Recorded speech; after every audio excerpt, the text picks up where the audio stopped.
Stop. Don't sign those papers yet. Put down that pen.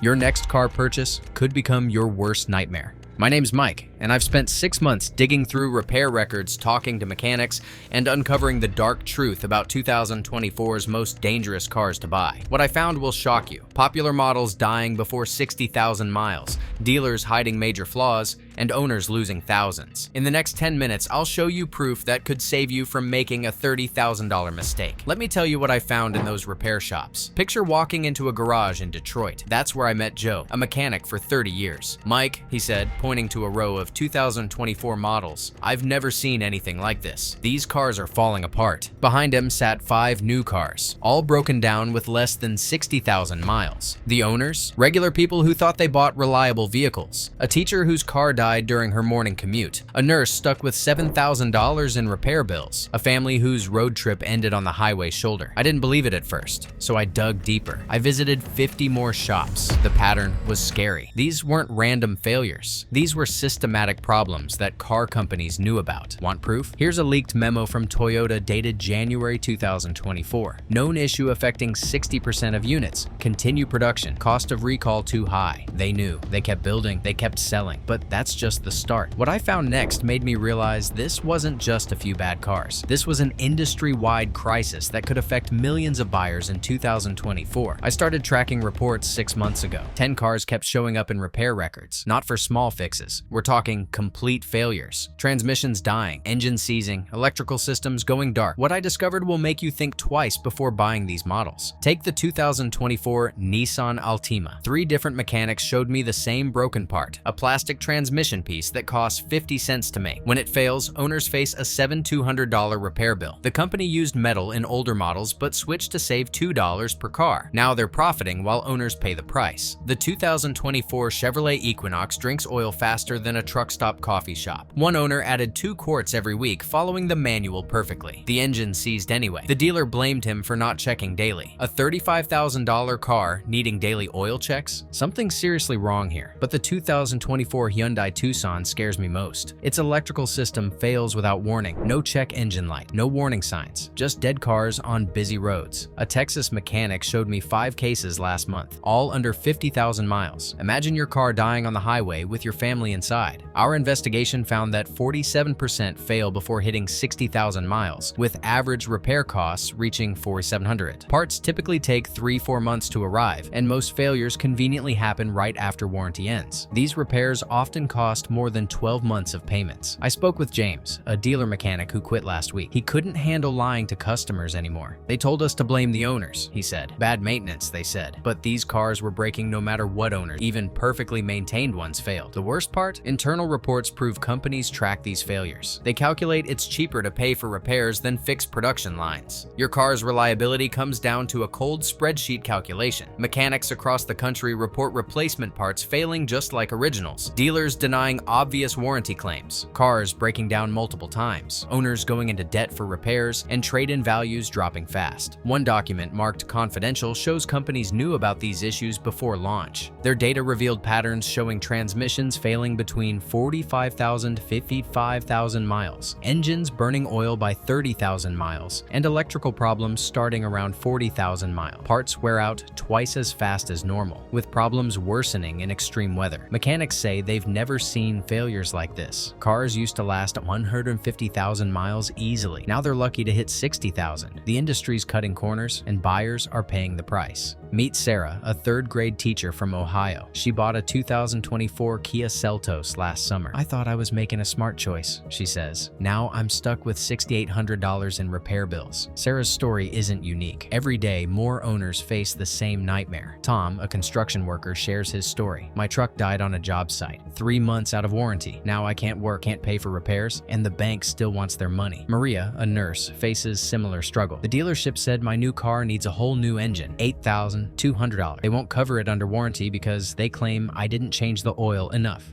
I followed their schedule exactly. Jack and Lisa, young parents, tell me, our car payments are $500 monthly. Now the repair shop wants $4,700 for a new transmission. We're already living paycheck to paycheck. These failures strike at the worst possible times, right after warranty ends, when money's already tight, during critical moments with no warning signs, and repairs aren't cheap. Engine replacements cost $8,200, transmission swaps run $7,400, electrical system repairs hit $3,500, and computer modules cost $2,800, with labor costs rising constantly. The real cost goes beyond money. Lost workdays, missed appointments, stranded families, mounting stress, crushing debt, and the constant fear of it happening again. Auto repair shops across America paint a grim picture of what's happening with 2024 models. Rick's Auto in Chicago has their lot full of broken down cars, most with less than 60,000 miles. The owner, Rick Martinez, shakes his head as he walks me through rows of dead vehicles. I've got 12 brand new cars waiting for parts. Their owners call me every day, but there's nothing I can tell them. The parts are months away, and when they come, they're often defective too. Bill Thompson's service center in Texas made a bold move last month. They stopped accepting certain 2024 models completely. These cars are unfixable, Bill tells me, pointing to a row of lifted vehicles. The parts take forever to arrive. When they do come in, they're no better than what broke in the first place. I can't keep lying to my customers about repair times. It's not worth the headache anymore. Valley Motors in California now posts warning signs in their lobby. Lead mechanic Steve Chen explains why. We're seeing 3-year-old cars with problems we used to see in 15-year-old vehicles. These aren't minor issues. We're talking complete transmission failures, dead engines, fried computers. The scary part? They're all failing the same way, at the same mileage. Inside dealership service departments, the situation keeps getting worse. A service manager who asked to stay anonymous revealed the dark truth. Corporate knows about every problem. They send us bulletins about what's going to fail next, but they tell us to keep selling cars anyway. They've calculated that paying for some repairs costs less than fixing the production line. The crisis spreads beyond repair shops. Insurance companies raise rates on these models, knowing they'll break down. Banks question giving loans on cars that might not last until they're paid off. Used car lots won't take these models in trade. They know they'll sit on the lot, unsellable. Mechanics across the country report the same patterns. The 2024 Volkswagen Taos transmission dies right around 45,000 miles. The Ford Bronco Sports engine seizes by 50,000. The Subaru Crosstrek's electrical system fails without warning at 55,000. It's so predictable that some shops set countdown calendars. Parts suppliers can't keep up with demand. One insider told me they're making replacement parts as fast as possible, but quality control has gone out the window. We're sending out parts we know won't last, he admitted. But what choice do we have? People need their cars running. The impact on owners gets worse every month. Insurance claims spike 300% above normal. Bank repossessions increase as people can't afford both car payments and repair bills. Credit scores tank. People lose jobs because they can't get to work. Life savings vanish into repair bills. Service managers who've worked in the industry for decades say they've never seen anything like this. Cars aren't built to last anymore, and companies seem fine with that. They've turned reliability into a math problem, calculating exactly how long cars need to last to maximize profit. The story behind these failing cars starts in corporate offices, where executives chose profits over quality. I spoke with Mark Anderson, who quit his position as head of quality control at Toyota this year. He walked away from $1 million salary because he couldn't stomach what he saw happening. During our 3-hour interview, he revealed how companies deliberately chose to build cars they knew would fail. Every morning, we got reports showing these cars would break down early, Mark told me, his hands shaking as he shared internal documents. I brought the data to board meetings, showed them exactly what would happen. They pulled out calculators and decided paying for repairs would cost less than fixing the production line. That's when I knew I had to leave. Linda Chen's story mirrors Mark's. As a former VP at Toyota, she witnessed the shift from quality to pure profit. She showed me emails where executives openly discussed using cheaper parts despite knowing they'd fail. The messages read like cold math problems, calculating exactly how many failures they could accept while still making money. Inside the parts factories, the pressure kept mounting. David Miller ran one of the biggest plants until last month. He described weekly calls demanding cheaper materials and faster production. We warned them about failure rates skyrocketing. They said, keep building, just keep building. Quality didn't matter anymore. The most shocking evidence came from Sarah Mitchell, who headed dealer relations. She broke down during our interview, describing how companies companies force dealers to lie to customers. We told people their cars were fine when we knew they weren't. The lies kept getting bigger. Each morning I looked in the mirror and didn't recognize who I'd become. That's why I quit. What happens next for these troubled car companies and their customers? Industry experts paint a dark picture of the coming months. Service centers already overflow with broken cars. Parts supplies run dangerously low, and new problems surface every week. Former Toyota engineer James Wilson predicts even more trouble ahead. The cars on dealer lots right now have the same flaws, maybe worse. Companies rushed production to meet demand. Those shortcuts will cause failures we haven't even seen yet. My advice? Wait 2 years before buying any of these models. Some manufacturers promise fixes coming in the next few months. Toyota announced a major quality initiative last week. Honda claims they've redesigned problem parts, but mechanics who've seen the new parts say nothing's really changed. The materials look the same. The designs haven't improved. It's just marketing talk to keep sales going. Banks have started raising red flags too. Investment analyst Maria Rodriguez tracks the auto industry. She warns that repair costs might bankrupt smaller dealers. These cars need major repairs before they're paid off. Banks won't keep lending money for cars that die so young. Something has to change, or we'll see dealers closing nationwide. The class action lawsuits keep growing. Attorney Paul Thompson represents thousands of owners. We've got proof. Companies knew these cars would fail. They ran the numbers and decided lawsuits would cost less than fixing the problems, but they didn't count on so many cars failing so fast. Some companies might not survive this crisis. 3 major manufacturers already face bankruptcy risks. Their stock prices drop every time new problems surface. Dealers struggle to sell their cars, even with huge discounts. The damage to their reputations might last for years. Hope exists, but it won't help current owners. New designs coming in 2026 promise better quality, but that leaves 2 years of troubled cars hitting the streets, 2 years of owners facing massive repair bills, 2 years of watching their investments turn into worthless metal. The next 6 months will reveal the true impact of this crisis on the auto industry. In repair shops nationwide, the evidence piles up daily. Thousands of nearly new cars sitting dead, waiting for parts that might take months to arrive. Our investigation uncovered what these companies hope to hide, and now you need to protect yourself before making a costly mistake. If you're shopping for a car right now, watch for the warning signs we uncovered. Dealers pushing unusually large discounts on 2024 models should raise red flags. Those price cuts often mask deeper problems. Take time to visit local repair shops and ask which cars fill their service bays most often. The mechanics see these patterns daily, and their insights could save you from buying a car destined to fail. Through hundreds of interviews and thousands of repair records, we identified 10 models that shouldn't be on anyone's shopping list. These aren't random problems or unlucky owners. Each failure follows a pattern, showing how corporate decisions valued profit over reliability. Companies gambled that buyers would trust famous brand names and glossy commercials without digging deeper into reliability data. The most dangerous models causing havoc in repair shops include several familiar names. The Nissan Altima with its self-destructing transmission, the Chevrolet Equinox's engine problems that appear like clockwork, the Hyundai Tucson's electrical system that fails without warning. Each represents a calculated risk by manufacturers who decided paying for some repairs costs less than building cars properly. Share this information with anyone considering a new car purchase. Knowledge protects buyers before they sign those financing papers. Watch for our next investigation, where we'll reveal which older models actually outlast these new ones. Sometimes the most reliable choice isn't the shiniest new model on the lot. Remember, every car purchase puts your safety and financial future in a company's hands. Choose carefully.